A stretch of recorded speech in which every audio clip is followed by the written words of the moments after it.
آج کی مزیدار کہانی۔ زندگی میں اس کے لیے کچھ بھی نہیں بچا تھا اور اس نے نیچے کی طرف دیکھا۔ وہ خود کو موت سے ہم کنارہ کر کے اس لمحے کی تکلیف سے نکل جانا چاہتی تھی۔ وہ اس وقت اپنے اندر پلتی ہوئی زندگی کے بارے میں نہیں سوچ رہی تھی۔ اس نے اپنے دونوں ہاتھ کھڑکی پر رکھے اور پنجوں کو اچکا کر نیچے کی طرف جھکنے لگی۔ کچھ عرصہ پہلے ثنا کی شادی گھر والوں کی پسند سے طے پائی۔ وہ ایک پڑھی لکھی لڑکی تھی اور ایک پرائیویٹ ادارے میں نوکری کرتی تھی۔ شادی کے حوالے سے اس کے خواب کسی بھی ایک عام لڑکی کی طرح تھے۔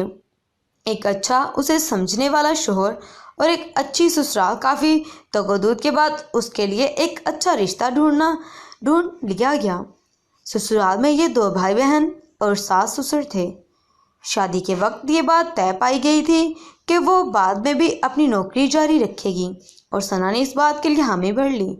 اس کے ہونے والے شوہر کو بھی پرائیویٹ ادارے میں نوکری تھی۔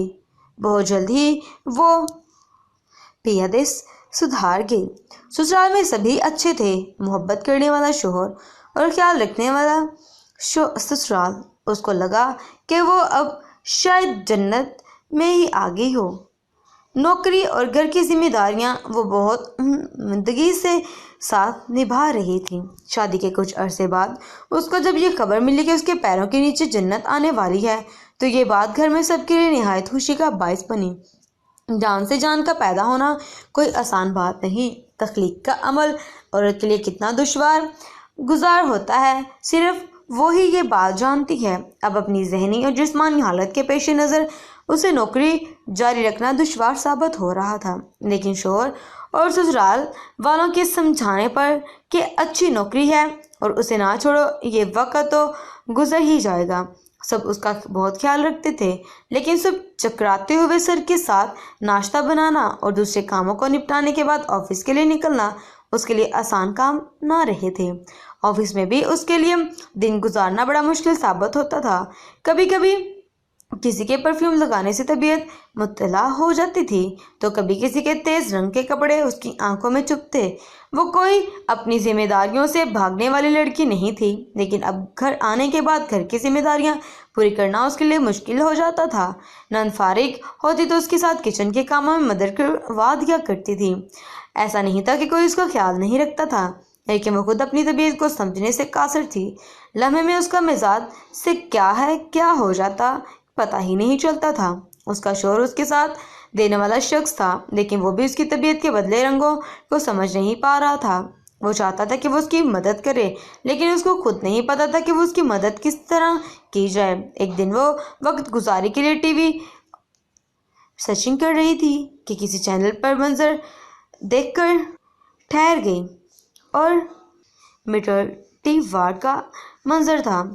ہسپتال کا مخصوص لباس پہنے اور ہاتھ میں کھلونا لگائے ایک نوجوان عورت پرسکون انداز میں بستر پر لیٹی ہوئی ہے۔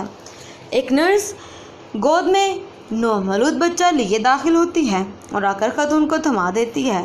ماں کے چہرے پر بے ساختہ مسکراہٹ دوڑ اٹھتی ہے، جبکہ ارد گرد موجود افراد ایک دوسرے کو مبارکباد دے رہے ہوتے ہیں۔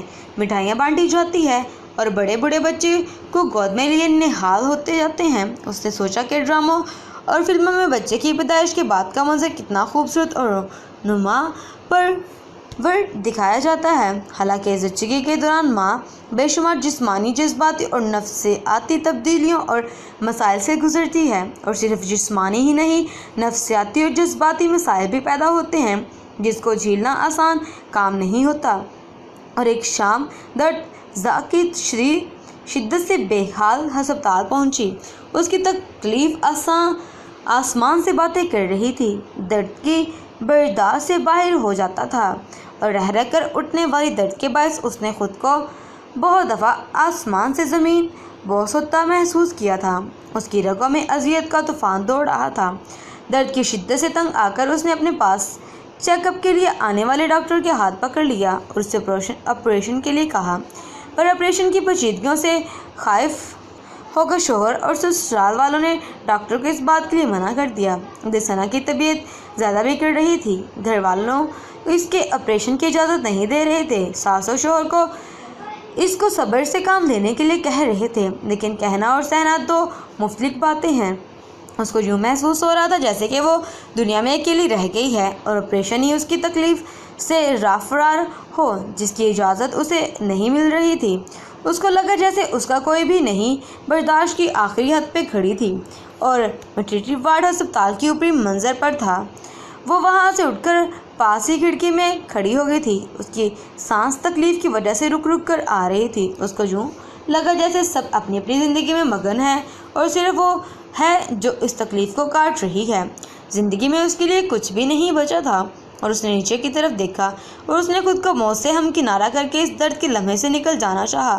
دماغ میں صرف یہی سوچ بڑھ رہی تھی کہ موت کی اذیت اس تکلیف سے کم ہوگی۔ وہ اپنے اندر پلتی ہوئی زندگی کے بارے میں بھی نہیں سوچ رہی تھی۔ اس نے اپنے دونوں ہاتھ کھڑکی پر رکھے اور پنجوں کو اچکا کر نیچے کی طرف جھکنے لگی۔ اس لمحے ہی اس کا شوہر اندر داخل ہوا۔ اس کو دیکھ کر اس کا ارادہ بھانپ گیا، اس کے قریب آیا اور اس کے کندھوں سے تھاما، ان کے بستر پر لٹایا اور اس کو سینے سے لگایا، اس کو اپنے ہونے کا احساس دلایا۔ ذرا سی بھی تاخیر ہو جاتی تو کیا کچھ وہ کھو دینے والا تھا۔